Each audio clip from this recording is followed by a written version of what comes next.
The laughter around the room felt too loud for him. The chandeliers glittered like frozen stars above polished marble floors, and every face seemed to glow with confidence and wealth, every face except his. Daniel adjusted his old cufflinks again, pretending not to notice the sideways glances from men in tailored suits and women in designer gowns. He didn't belong here. Not in this world of crystal glasses and quiet luxury. He was just a mechanic, a single dad who got an invitation by mistake, or so he thought, but then, through the sea of glittering guests, she appeared. Eleanor Beaumont, graceful, elegant, and powerful in ways words couldn't describe.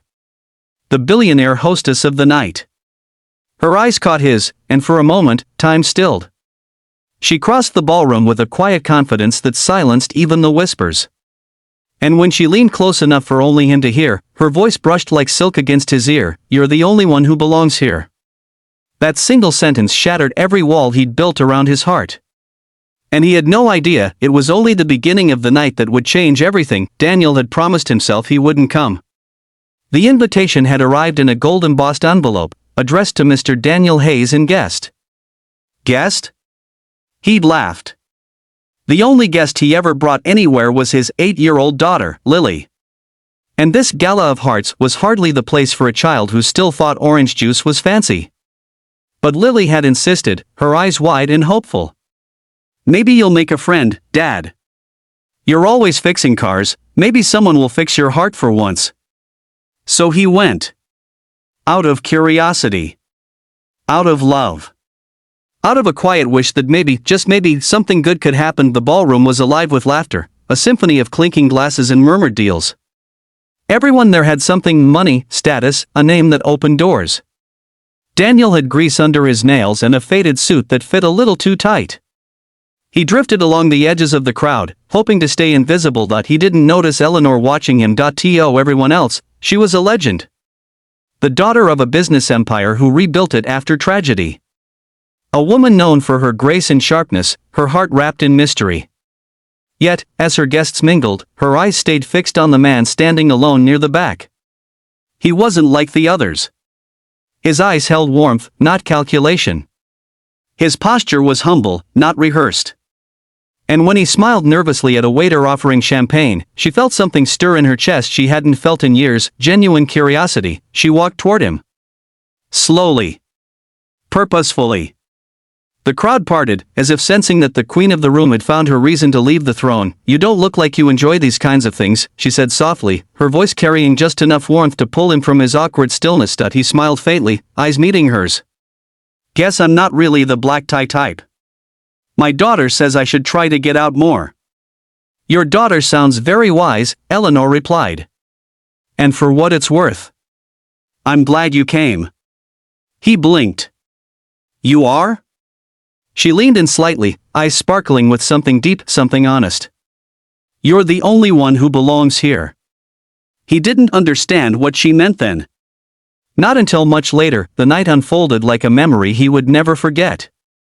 They talked, really talked. About life, about loss, about raising children alone and learning how to start again. Eleanor wasn't what people whispered she was. Beneath the diamonds and composure, there was a woman who had buried a husband she'd loved deeply, who had built her empire out of pain and duty.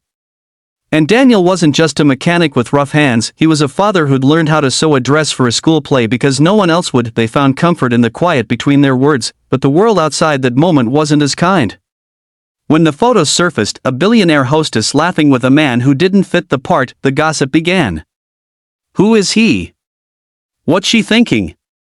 He's not one of us." Daniel pulled away.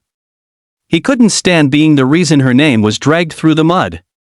"You don't have to do this," he told her when she found him the next morning at his small garage. "You have a world waiting for you. I'm just a guy trying to keep a roof over our heads."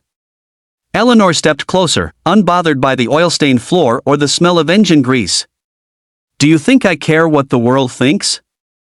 You listened when no one else did. You saw me, not my company, not my name. You reminded me what it feels like to belong." He shook his head. "But I don't fit in your world. Then maybe it's time I step into yours." He froze. And when he looked at her, standing there in her tailored coat, holding her heels in one hand and smiling like a woman who'd made her choice, he knew she meant it. Weeks passed. She visited often, at first to check on her favorite mechanic, but soon just because she wanted to. Lily adored her instantly, calling her Miss Ellie, and Eleanor found herself laughing more than she had in years. The once empty walls of Daniel's small home filled with warmth again, but the real test came when Eleanor's board of directors demanded she end it. "He's not suitable," they said. "You'll lose investors." The company's image, she stood before them, calm and certain. "If belonging means pretending to be someone I'm not, then I'd rather be out of place with him than trapped here without a heart." That day, the billionaire chose love over legacy, and that night, when she returned to Daniel's home, she didn't say a word. She simply walked into his arms. "You were right," she whispered. "I didn't belong in that world. But here, with you and Lily, I finally do." He smiled, holding her close. "Told you, Miss Ellie. Everyone belongs somewhere." And for the first time in a long time, they both did, because sometimes, belonging isn't about fitting into a world, it's about finding the one person who looks at you and says, "You're home."